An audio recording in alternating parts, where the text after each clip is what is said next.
Indian learning hub में आपका स्वागत है। आज हम करेंगे फर्स्ट चैप्टर का रिवीजन। फर्स्ट चैप्टर में हमने स्टडी किया था रिलेशन एंड फंक्शन, यानी कि रिलेशन के बारे में हमने स्टडी किया और फंक्शन के बारे में। रिलेशन के बारे में हमने पढ़ा था कि सबसे पहले हमने डिस्कस किया था टाइप्स ऑफ रिलेशन, यानी कि रिलेशन के टाइप। रिलेशन टाइप, रिलेशन के टाइप में हमने पढ़ा था कि रिलेशन के कौन कौन से टाइप होते हैं। उसमें हमने स्टडी किया एम्प्टी रिलेशन, फर्स्ट है एम्प्टी रिलेशन। सेकंड हमने पढ़ा यूनिवर्सल रिलेशन।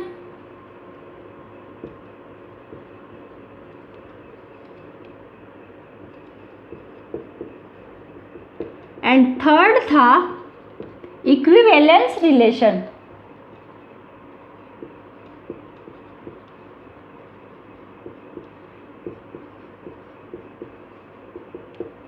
ये सब हमने इनके फर्स्ट चैप्टर के वीडियो में स्टडी कर चुके हैं। आज हम इनको रिवाइज करेंगे।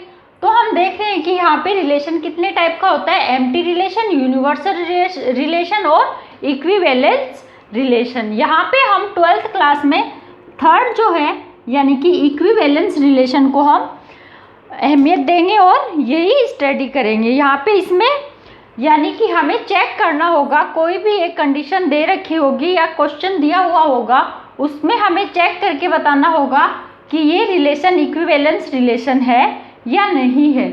उसके लिए इक्विवेलेंस रिलेशन चेक करने के लिए हमें 3 कंडीशन दे रखी है, या फिर हम बोल सकते हैं इक्विवेलेंस रिलेशन की 3 प्रॉपर्टीज है।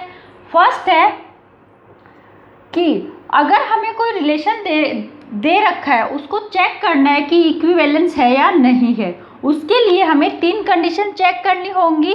फर्स्ट है रिफ्लेक्सिव,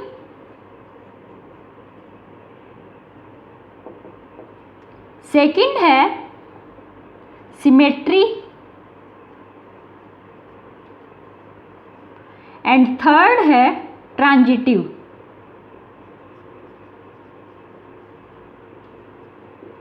यदि कोई रिलेशन इन तीनों कंडीशन को फुलफिल करेगा या फिर इन तीनों की कंडीशन को फुलफिल करेगा, वो रिलेशन क्या होगा, इक्विवेलेंस रिलेशन होगा। अब देखते हैं कि इनकी कंडीशन क्या क्या है। जैसे रिफ्लेक्सिव है, रिफ्लेक्सिव की क्या कंडीशन है, अगर हम देखें जैसे हमारे पास एलिमेंट है ए एंड बी। अब हम देखें कि ए का रिलेशन है बी के साथ, ठीक है, ए का रिलेशन है बी के साथ, तो यहाँ पे क्या होना चाहिए, ए का रिलेशन ए के साथ भी अगर होगा तो ये कंडीशन क्या होगी, रिफ्लेक्सिव होगी। तो यहाँ पे हम देखते हैं फर्स्ट रिफ्लेक्सिव के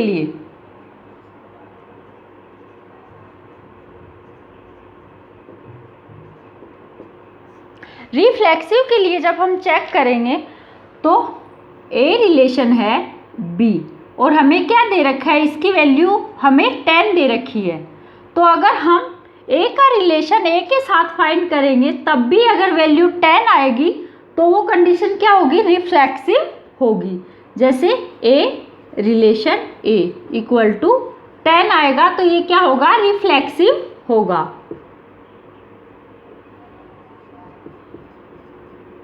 रिफ्लेक्सिव होगा। सेकंड है सिमेट्री चेक करना,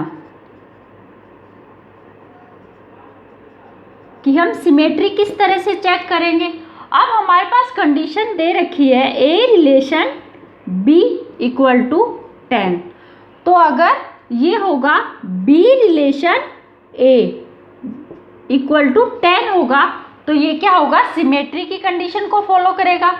यानी कि ए रिलेशन बी इक्वल टू 10 है तो बी रिलेशन ए भी क्या होना चाहिए, 10 होना चाहिए। तो यहाँ पे अगर हम एग्जाम्पल ले, a minus B equal to 10 दे रखा है तो b माइनस ए बी क्या आना चाहिए, 10। ये दोनों इक्वल आएंगे तो क्या होगा, सिमेट्री रिलेशन क्या होगा, सिमेट्रिक होगा। फिर थर्ड कंडीशन आती है ट्रांजिटिव।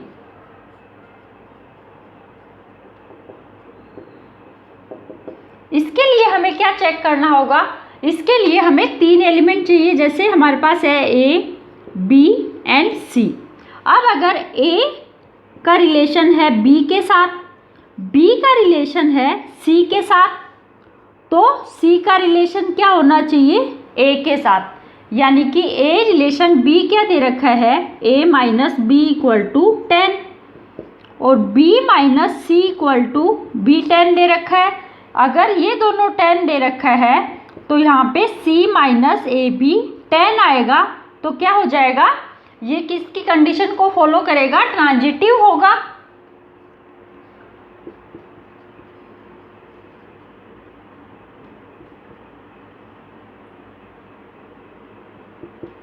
ट्रांजिटिव होगा।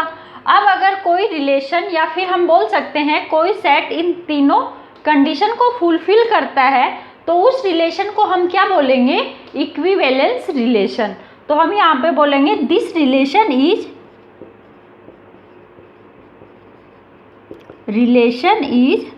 Equivalence relation. ये तो था इसकी डेफिनेशन के अकॉर्डिंग, यानी कि इसको हम किस तरह से समझ सकते हैं। अब इसका हम एक एग्जांपल करके देखते हैं।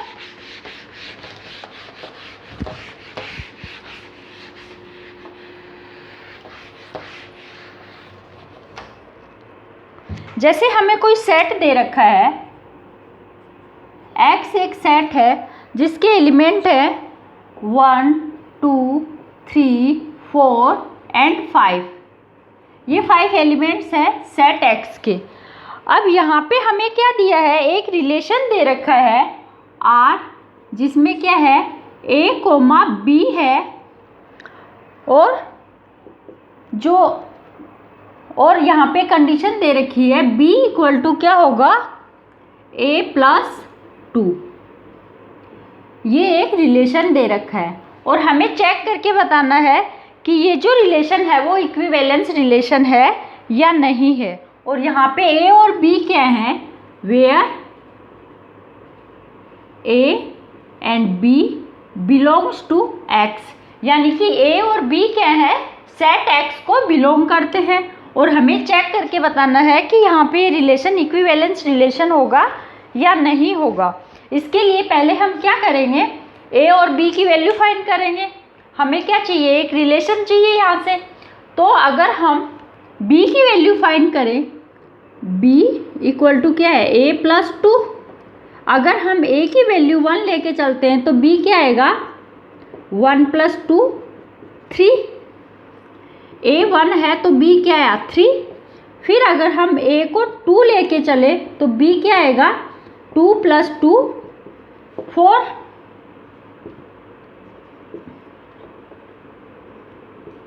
A की वैल्यू 1 रखी तो क्या आया 3, A की वैल्यू 2 रखी तो क्या आया हमारे पास 4। अगर हम A की वैल्यू 3 रखते हैं तो B क्या आता है, 3 प्लस 2 5, यानी कि 3, 5। अब हमारे पास एक नया रिलेशन क्या आया, जिस सेट आया है C, जिसको हम नाम देते हैं C। वो क्या आया है, 1, 3, 2, 4 एंड 3, 5। अब अगर हम देखें कि हमने यहाँ A की वैल्यू 3 तक ही क्यों वेरी कराई, क्योंकि हमें क्या बोला है, A और B क्या हैं, सेट X के एलिमेंट है। अगर हम A की वैल्यू को 4 लेते हैं तो B क्या आएगा, 6 आएगा, जो कि X में बिलोंग नहीं करता। इसलिए हमने क्या लिया, 3 तक लिया। अब हमारे पास सेट क्या है, A 1, 3, 2, 4, 3, 5। अब हमें चेक करना है कि ये इक्विवेलेंस रिलेशन है या नहीं है। इसके लिए हम पहले चेक करेंगे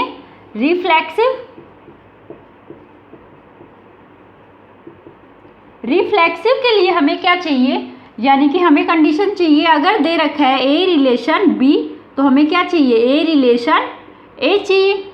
यानी कि अगर 1 रिलेशन 2 है तो हमें चाहिए 1 रिलेशन 1।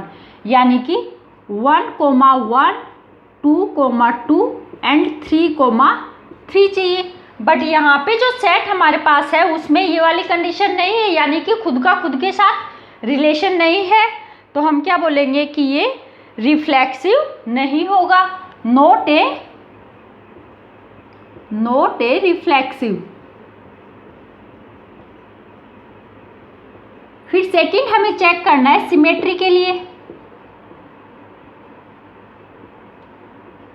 सिमेट्री के लिए जब हम चेक करेंगे तो उसके लिए हमें क्या चाहिए, 1 रिलेशन 2 एंड 2 रिलेशन 1। इसकी कंडीशन क्या है हमारे पास, A relation B and B relation A। तो यानी कि हमें क्या चाहिए, 1, 2 एंड 2,1, ये वाली कंडीशन चाहिए, जबकि ये यहाँ पे नहीं है, तो हम क्या बोलेंगे कि ये सिमेट्रिक भी नहीं है, नॉट ए सिमेट्री। थर्ड है ट्रांजिटिव।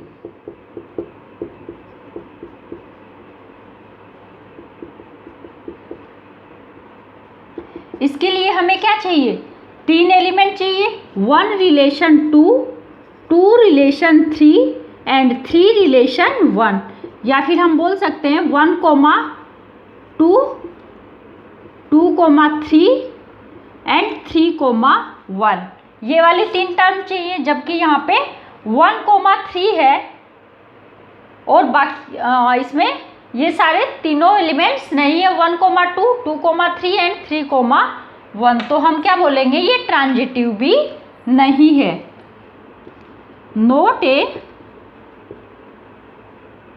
ट्रांजिटिव। तो ये क्या है फंक्शन, रिलेशन किस टाइप का होगा, क्या इक्विवेलेंस रिलेशन होगा, नहीं, दिस रिलेशन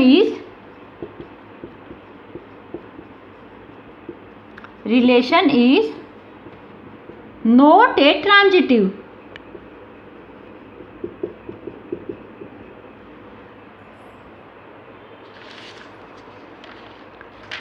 ये तो था रिलेशन का टॉपिक।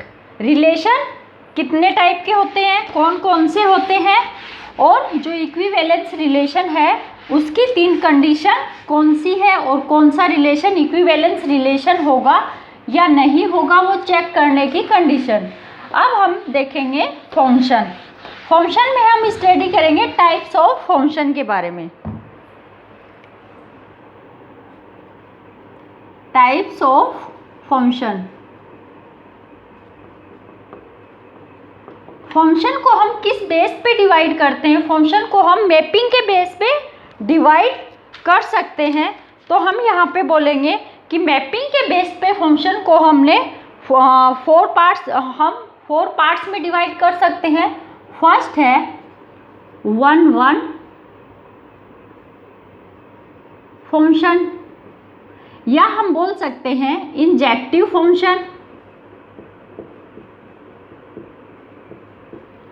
सेकंड है ऑनटू फंक्शन, जिसको हम बोलते हैं सर्जेक्टिव फंक्शन भी बोल सकते हैं। एंड थर्ड है 1-1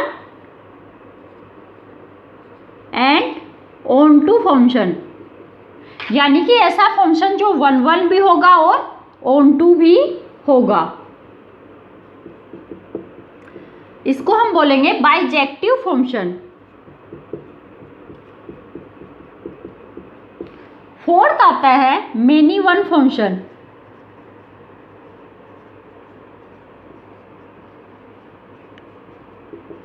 अब हम देखते हैं इन फंक्शन में होता क्या है। जैसे फर्स्ट है 1-1 फंक्शन। 1-1 फंक्शन में क्या होता है वो देखते हैं। जैसे हमारे पास 2 सेट हैं A एंड B। अगर हम A के एलिमेंट लें 1, 2, 3, 4 और B के एलिमेंट लें A, B, C, D, E। 1 mapped है B के साथ, A के साथ, 2 मैप्ड है B के साथ, 3 मैप्ड है B के साथ, 4 मैप्ड है C के साथ। इस तरह से अगर कोई फंक्शन होता है तो क्या ये फंक्शन 1-1 फंक्शन है? नहीं, क्योंकि 1-1 फंक्शन कौन सा फंक्शन होता है कि 1 फंक्शन वो फंक्शन होगा जिसका हर एक एलिमेंट की एक अलग इमेज होगी। जैसे यही अगर इस तरह से मैप्ड होता A और B 1 2 3 4 A B C D E 1 की इमेज B, 2 की A, 3 की C एंड 4 की D, इस तरह से अगर ये मैप्ड होता तो हम इसको क्या बोलते हैं 1 फंक्शन। क्योंकि यहाँ पर A के जितने भी एलिमेंट है, सेट A के एलिमेंट है, वो हर एलिमेंट सेट B के एलिमेंट से पेयर्ड है और हर एक की एक अलग अलग इमेज है। तो यहाँ पे क्या हो जाएगा 1 B 2 A 3 C and 4 D, इस तरह से मैपिंग होगी। और एक चीज, यहाँ पे जो सेट A है उसके एलिमेंट है उसको हम बोलेंगे डोमेन, और सेट B है उसके एलिमेंट्स को हम बोलेंगे कोडोमेन। ये क्या है एलिमेंट्स हैं उनको हम बोलेंगे डोमेन एंड इसके एलिमेंट्स को हम बोलेंगे कोडोमेन। ये हो गया। ये तो था जब हमने मैपिंग की उसके बेस पे ये निकाला। अगर हमें इस तरह से एलिमेंट्स दिए हुए हों, जैसे हमें दे रखा है 1 3 2 4 3 5 6 7, तो उसकी हम मैपिंग किस तरह से करेंगे। जो ये फर्स्ट एलिमेंट है वो क्या है यहाँ पे डोमेन, और जो सेकंड एलिमेंट है उसको हम क्या लेंगे कोडोमेन।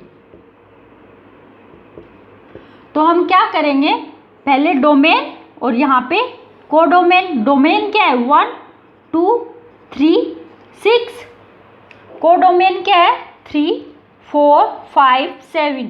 1 मैप्ड है 3 के साथ, 2 मैप्ड है 4 के साथ, 3 मैप्ड है 5 के साथ, 6 मैप्ड है 7 के साथ। इस तरह से कर सकते हैं। फिर आता है हमारा, ये तो था 1 फंक्शन। फिर आता है onto function. Onto function कौन सा फंक्शन होगा, ऑन टू फंक्शन में होगा डोमेन और रेंज की वैल्यू कोडोमेन और रेंज दोनों इक्वल होने चाहिए। सेकंड है ऑन टू।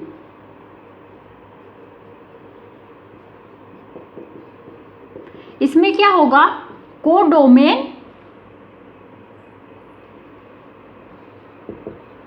इक्वल टू होगा रेंज के। यानी कि हमारे पास सेट है A एंड B, A के एलिमेंट है 1 2 3 4, B के एलिमेंट है A B C D E। अगर ये मैप्ड होता इस तरह से तो ये ऑन टू फंक्शन नहीं होता। ये किस तरह का फंक्शन है 1 फंक्शन। बट यहाँ से E को हम रिमूव कर दे तो ये किस टाइप का बन जाएगा ऑन टू फंक्शन हो जाएगा। क्योंकि यहाँ पे क्या है जितने एलिमेंट एक सेट A में है वो क्या है सबके साथ मैप्ड है, सबकी एक एक इमेज है। और यहाँ पे क्या है कोडोमेन कितने 1 2 3 4, और रेंज क्या होगी रेंज यानी कि जो सेट A के element Jin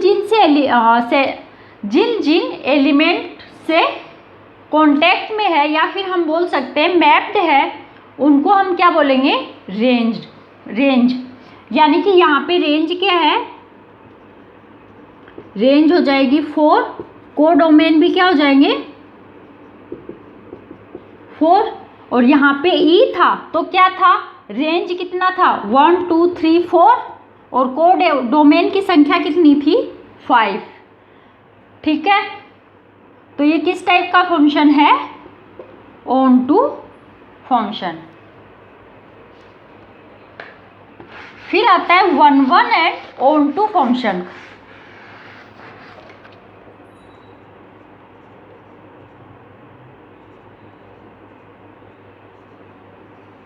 on to function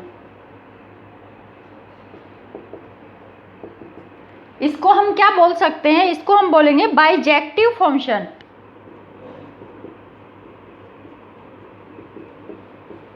इसमें क्या होगा ये जो फंक्शन होगा वो क्या करेगा 1 1 भी होगा और ऑन टू भी होगा।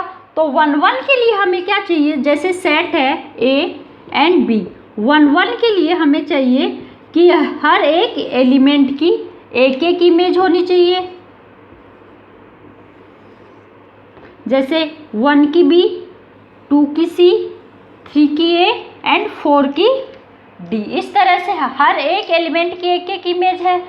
और यहाँ पे रेंज और कोडोमेन की वैल्यू भी क्या है, इक्वल है, यानी कि हर एक की अलग अलग इमेज है। तो ये क्या है, 1 1 फंक्शन है। और रेंज और कोडोमेन दोनों इक्वल है, यानी कि ये ऑन टू फंक्शन भी है। फिर फोर्थ आता है मेनी वन फंक्शन।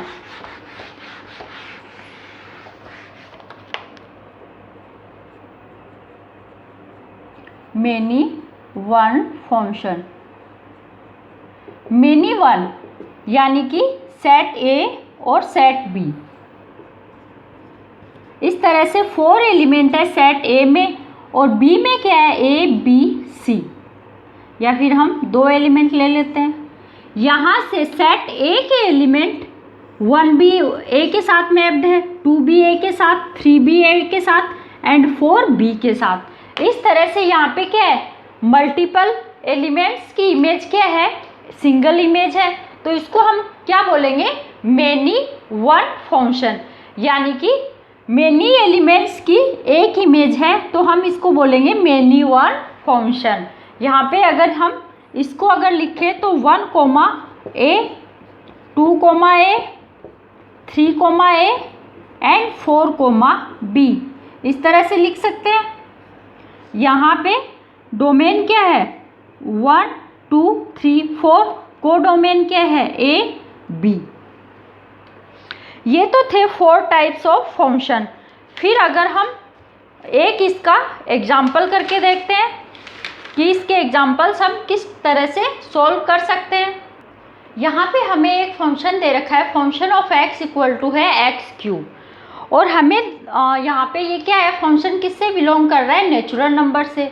और हमें चेक करना है क्या ये फंक्शन इंजेक्टिव और सरजेक्टिव दोनों टाइप का है या फिर कौन से टाइप का है। हम बोल सकते हैं क्या ये फंक्शन बाइजेक्टिव है या नहीं है, वो हमें चेक करके बताना है। तो हम सबसे पहले क्या करेंगे, 1 1 फंक्शन चेक करेंगे। 1 1 फंक्शन, 1 1 फंक्शन के लिए हम क्या करेंगे, पहले हम लेंगे फंक्शन x1 के लिए, तो यहाँ पे क्या हो जाएगा, x1 का क्यूब। फिर हम लेंगे फंक्शन ऑफ x2 के लिए, तो ये हो जाएगा x2 का क्यूब। अब हम लेंगे function of x1 equal to function of x2 को कंपेयर किया तो क्या आ जाएगा, x1 का क्यूब इक्वल टू किसके आना चाहिए, x2 का क्यूब, ये आना चाहिए। यहाँ पे हम अगर इसको सॉल्व करेंगे तो क्या आएगा हमारा, x1 इक्वल टू x2 आएगा। अगर x1 और x2 दोनों इक्वल आ रहे हैं तो ये क्या होगा, 1 1 फंक्शन होगा, या हम बोल सकते हैं this function is injective function.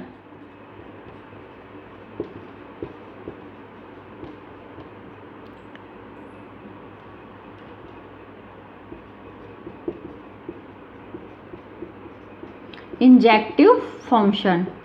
फिर हमें चेक करना है कि ये सरजेक्टिव या ऑनटू फंक्शन है या नहीं है। उसके लिए हम क्या लेंगे, फंक्शन हमें दिया है function of x equal to है एक्स क्यूब। यहाँ पे हम x की वैल्यू को वेरी कराएंगे और x की वैल्यू इस साइड से फाइंड करेंगे। तो फंक्शन ऑफ 1 क्या आ जाएगा, x की वैल्यू जब हम 1 पुट करेंगे तो क्या आ जाएगा 1, x की जगह 2 पुट किया तो क्या आया 2 का क्यूब, क्या आएगा 8। फिर हमने x की जगह 3 पुट किया तो 3 का क्यूब 27, इस तरह से आ रहा है। तो यहाँ से हम क्या बोलेंगे 1 2 3, ये 3 नंबर्स हैं। और यहाँ पे क्या है हमारे natural numbers, all natural numbers, यानी कि 1 2 3 4 5 6 7 8 9 टू इनफाइनाइट तक। 1 किससे मैप्ड है, 1 के साथ। 2 किससे मैप्ड है, 8 के साथ। 3 किससे मैप्ड है, 27 के साथ। अब ये क्या है, बीच में कुछ ऐसे नंबर्स हैं जो क्या छूट रहे हैं या फिर जो किसी के साथ मैप्ड नहीं है। बट हमें क्या ऑन टू फंक्शन के लिए क्या चाहिए, हर एक एलिमेंट के साथ मैप्ड होना चाहिए। बट यहाँ पे कुछ नंबर्स ऐसे हैं जो किसी के साथ मैप्ड नहीं है, तो हम क्या बोलेंगे, ये फंक्शन सर्जेक्टिव या ऑन टू फंक्शन नहीं है। नॉट ए सर्जेक्टिव फंक्शन, यानी कि अगर ये सर्जेक्टिव और इंजेक्टिव बोथ टाइप का होता तो हम क्या बोलते, बाइजेक्टिव फंक्शन है।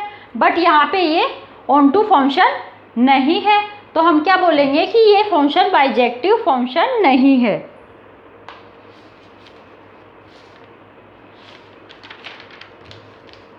ये तो था हमारा फंक्शन का टाइप्स ऑफ फंक्शन हमने स्टडी किया।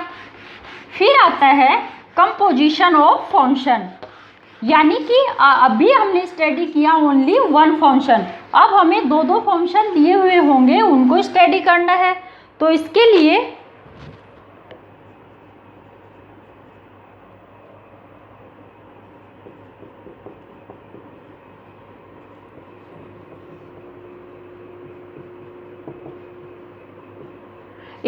हम क्या करेंगे, जैसे हमें दिया है एक फंक्शन है f जो किससे बिलोंग कर रहा है, a बिलोंग्स टू b, दूसरा है g जो बिलोंग करता है b बिलोंग्स टू c। अगर हम इन दोनों को ज्वाइन करें तो क्या जाएगा, f ऑफ g। इसको हम क्या बोलेंगे, f ऑफ g। इसको हम किस तरह लिखेंगे, ये क्या आ जाएगा, a बिलोंग्स टू c, इस तरह से लिख सकते हैं। जब हम इसको सॉल्व करेंगे, जैसे ये है f ऑफ g, तो इसको हम लिख सकते हैं f of g of x, इस तरह से। अब अगर हमें gx की वैल्यू x की स्क्वायर, x का स्क्वायर दे रखा हो तो हम यहाँ पे पुट करेंगे तो क्या आ जाएगा, g x की जगह क्या पुट करेंगे, x स्क्वायर, तो ये आ गया x स्क्वायर। अब हम अगर हमें फंक्शन ऑफ x दे रखा है x, तो इसकी जब हम वैल्यू फाइंड करेंगे तो क्या आ जाएगा, यहाँ पे हमारे पास क्या है, फंक्शन ऑफ x की वैल्यू क्या है, x, यानी कि x का फंक्शन ऑफ x है x।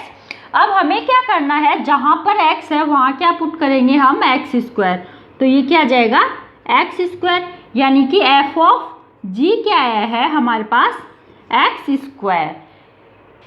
फिर आता है अभी हमने क्या फाइंड किया, f ऑफ g। अब अगर हमें g ऑफ x भी फाइंड कर सकते हैं इसका, वो देखते हैं हम किस तरह से फाइंड करेंगे। अगर हम एग्जांपल लें, यहाँ पे हमें फंक्शन ऑफ x दे रखा है sin x, function of gx हमें दे रखा है log x, ठीक है। अब हमें फाइंड करना है f of g and g of f, ये दोनों चीज़ें हमें फाइंड करनी है। तो हम किस तरह से करेंगे वो देखते हैं। पहले हम फाइंड करेंगे f ऑफ g, इसके लिए हम क्या करेंगे, इसको हम लिख सकते हैं f ऑफ gx, क्या आ जाएगा, यहाँ पे हम क्या पुट करेंगे, g का फंक्शन जो क्या है log x, तो ये क्या आ जाएगा, फंक्शन ऑफ log x।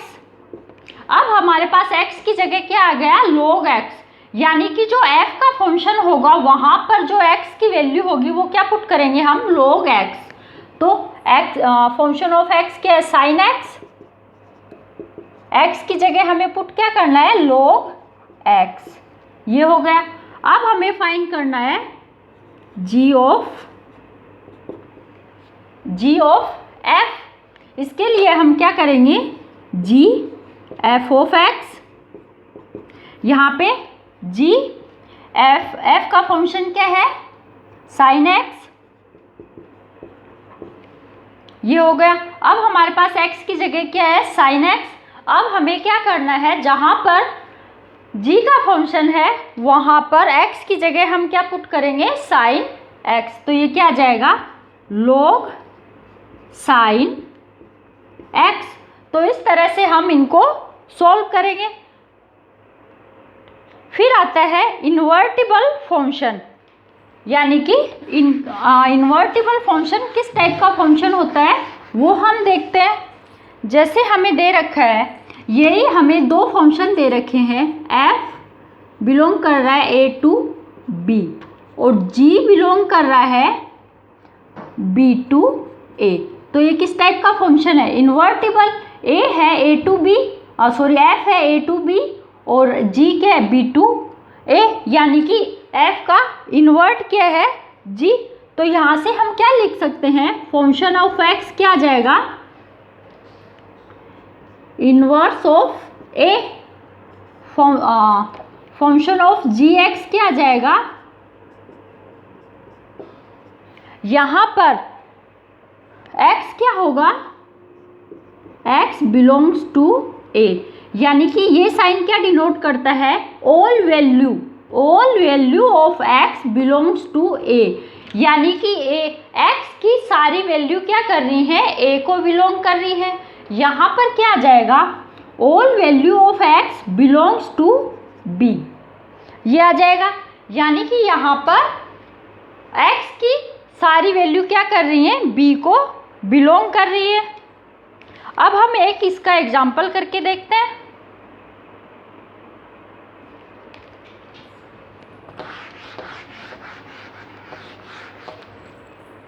यहाँ पर हमें एक फंक्शन दिया है जिसमें नंबर है वो क्या कर रहा है? Real number two real number है, और हमें फंक्शन ऑफ x दिया है cos x, और फंक्शन ऑफ g है वो क्या कर रहा है? वो भी क्या है? Real number two real number. और यहाँ पे gx हमें क्या दिया है? gx की वैल्यू है 3x, और हमें शो करना है so that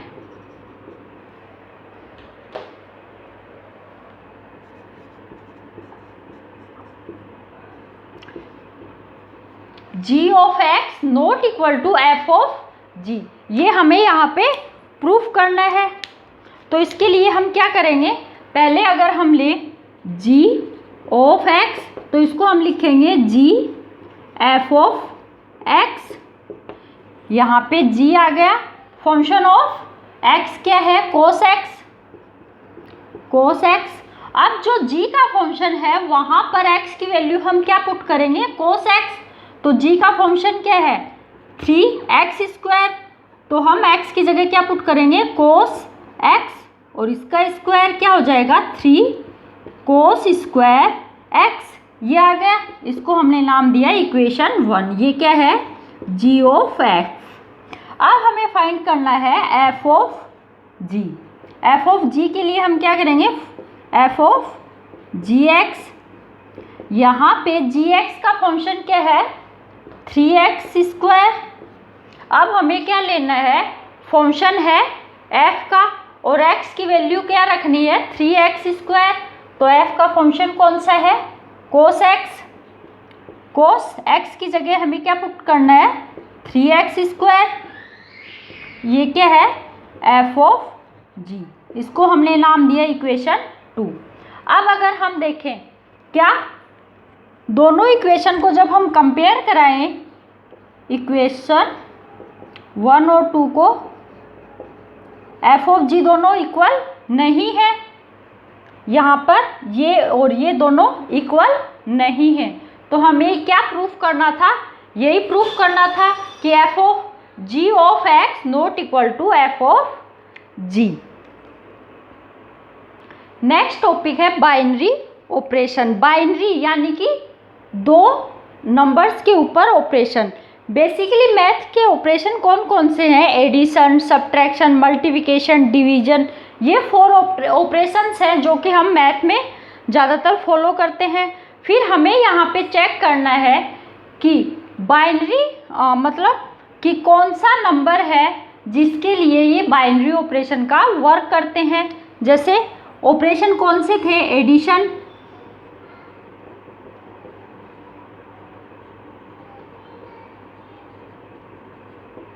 सब्ट्रैक्शन,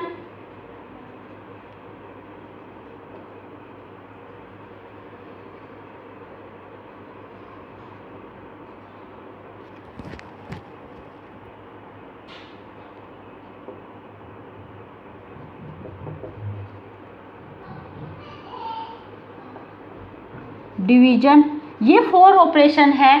और ये 4 ऑपरेशन है कौन कौन से नंबर्स के लिए ये बाइनरी ऑपरेशन का वर्क करते हैं या नहीं करते हैं, वो हमें चेक करना है। तो सबसे पहले हम लेंगे नेचुरल नंबर। पहले हम देखते हैं बाइनरी ऑपरेशन बोलते किसको है। जैसे हमारे पास हम क्या कर रहे हैं, एडिशन कर रहे हैं, 2 एलिमेंट का एडिशन कर रहे हैं a, b का। जब हम इन दोनों का एडिशन करेंगे तो हम क्या ले रहे हैं, a और b क्या है, a b बिलोंग कर रहा है रियल नंबर से, यानी कि a और b क्या है, रियल नंबर है। तो हमें आंसर भी किस में मिलना चाहिए, इनका जो आंसर आएगा वो हमें क्या चाहिए, एक रियल नंबर चाहिए। अगर इनका आंसर भी रियल नंबर ही आएगा तो ये क्या होगा, बाइनरी ऑपरेशन होगा रियल नंबर के लिए। इसी तरह अगर हम इसका सब्ट्रैक्शन करें a, b का, और a और b क्या है, बिलोंग कर रहा है रियल नंबर। जब हम इनका सब्ट्रैक्शन करें a माइनस b करें तो हमें क्या मिलना चाहिए, बिलोंग्स टू रियल नंबर। यानी कि हम जब इनका सब्ट्रैक्शन करें तब भी हमें आंसर क्या मिलना चाहिए, एक रियल नंबर मिलेगा। तो क्या होगा, सब्ट्रैक्शन एक बाइनरी ऑपरेशन होगा रियल नंबर के लिए। इस तरह से हमें चेक करना है और बताना है कि कौन सा ऑपरेशन है वो कौन से नंबर के लिए बाइनरी ऑपरेशन का वर्क करता है या नहीं करता। जैसे अगर हम लें नेचुरल नंबर है, नेचुरल नंबर के लिए अगर हम लें एडिशन करते हैं हम, फर्स्ट एडिशन है। अगर हम 2 नंबर लें 3, 4, 3 और 4, 3 + 4 क्या आया, 7। 7 क्या है, एक नेचुरल नंबर है, ठीक है। 7 क्या है, एक नेचुरल नंबर है। नेचुरल नंबर कौन से नंबर हैं, 1 to इनफाइनाइट, ठीक है। फिर हम करें, यानी कि एडिशन क्या है, एक नेचुरल नंबर आया है, हमने क्या लिया, नेचुरल नंबर लिया, 2 नेचुरल नंबर लिए, उनका एडिशन किया तो हमें आंसर भी क्या मिला, एक नेचुरल नंबर। तो हम क्या बोलेंगे, एडिशन जो है वो नेचुरल नंबर के लिए बाइनरी ऑपरेशन का वर्क करता है। फिर अगर हम ले सब्ट्रैक्शन, वो भी अगर हम करें 3, 4 के लिए तो ये क्या आ जाएगा, 3 - 4 क्या आया, -1। -1 is not belongs to natural number, क्योंकि माइनस है, माइनस क्या नेचुरल नंबर है, नहीं। यानी कि हमने क्या लिया, नेचुरल नंबर का सब्ट्रैक्शन किया और हमें आंसर क्या मिला, नेगेटिव नंबर। तो हम क्या बोलेंगे, जो सब्ट्रैक्शन है वो नेचुरल नंबर के लिए बाइनरी ऑपरेशन का वर्क नहीं करेगा। फिर है मल्टीप्लिकेशन, 3, 4, 3 × 4 12। 12 क्या है, एक नेचुरल नंबर है। यानी कि अगर हम 2 नेचुरल नंबर का मल्टीप्लाई करेंगे तो हमें क्या मिलेगा, एक नेचुरल नंबर मिलेगा। तो हम क्या बोल सकते हैं, मल्टीप्लाई क्या है, नेचुरल नंबर के लिए बाइनरी ऑपरेशन का वर्क करेगा। फिर है डिवीजन, जब हम डिवीजन करते हैं इनका, अगर हम लें 5, 20 तो क्या आ जाएगा, 5 / 20 1/4। 1/4 से जब हम इसको जब हम सॉल्व करेंगे तो आंसर क्या आएगा, 0.25 समथिंग, इस तरह से आएगा। तो ये क्या है, जो आंसर आया वो क्या है, एक रेशनल नंबर है, और रेशनल नंबर है तो हम क्या बोलेंगे, डिवीजन क्या है, एक डिवीजन नेचुरल नंबर के लिए बाइनरी ऑपरेशन का वर्क नहीं करेगा। ये तो था कौन सा ऑपरेशन है वो कौन से नंबर के लिए बाइनरी ऑपरेशन का वर्क करेगा या नहीं करेगा। इस तरह से हम एक एक नंबर का बाइनरी ऑपरेशन चेक कर सकते हैं कि कौन सा नंबर कौन से ऑपरेशन के लिए बाइनरी ऑपरेशन है या नहीं है। अब हम देखते हैं बाइनरी ऑपरेशन टेबल। जैसे हमें दिया है कोई सेट है A, उसके एलिमेंट है 3, 5 एंड 1। ये 3 एलिमेंट्स हैं और हमें इनमें से मैक्सिमम नंबर कंडीशन दे रखी है, मैक्स नंबर, यानी कि इनमें हमें मैक्सिमम नंबर फाइंड करने हैं। तो इसको हम किस तरह से करेंगे वो देखते हैं। पहले हम देखते हैं बाइनरी ऑपरेशन को हम डिनोट करते हैं इस वाले साइन से, इस साइन से या फिर स्टार से। तो यहाँ पे हमें क्या करना है, बाइनरी ऑपरेशन दे रखा है मैक्सिमम नंबर। हम क्या करेंगे, ये एलिमेंट यहाँ पे लिखेंगे 3, 5, 1, 3, 5, 1। अब हमें क्या करना है, इन नंबर को आपस में कंपेयर करना है और इनमें से मैक्सिमम नंबर फाइंड करना है। जैसे हमने लिया 3 और 3 को कंपेयर करेंगे तो दोनों क्या है, इक्वल, तो यहाँ पे क्या जाएगा 3। फिर हम लेंगे 3 और 5 को जब हम कंपेयर करेंगे तो मैक्सिमम क्या है 5। 3 और 1 को जब कंपेयर करेंगे तो मैक्सिमम है 3। 3 एंड 5 को कंपेयर किया 5, 5 एंड 5 को किया 5, 5 एंड 1 को किया 5। फिर है 1 और 3, मैक्सिमम है 3, 1 एंड 5 मैक्सिमम 5, 1 एंड 1 मैक्सिमम 1। तो इस तरह से हम मैक्सिमम नंबर चेक कर सकते हैं या फिर हम बोल सकते हैं टेबल को ड्रॉ कर सकते हैं। ये तो था जब हमें कंडीशन दे रखी हो और टेबल ड्रॉ करनी हो। कुछ कंडीशन ऐसी होती है जिनमें हमें टेबल दे रखा हो और कंडीशन चेक करनी होती है कि यहाँ पे कौन सी कंडीशन अप्लाई है।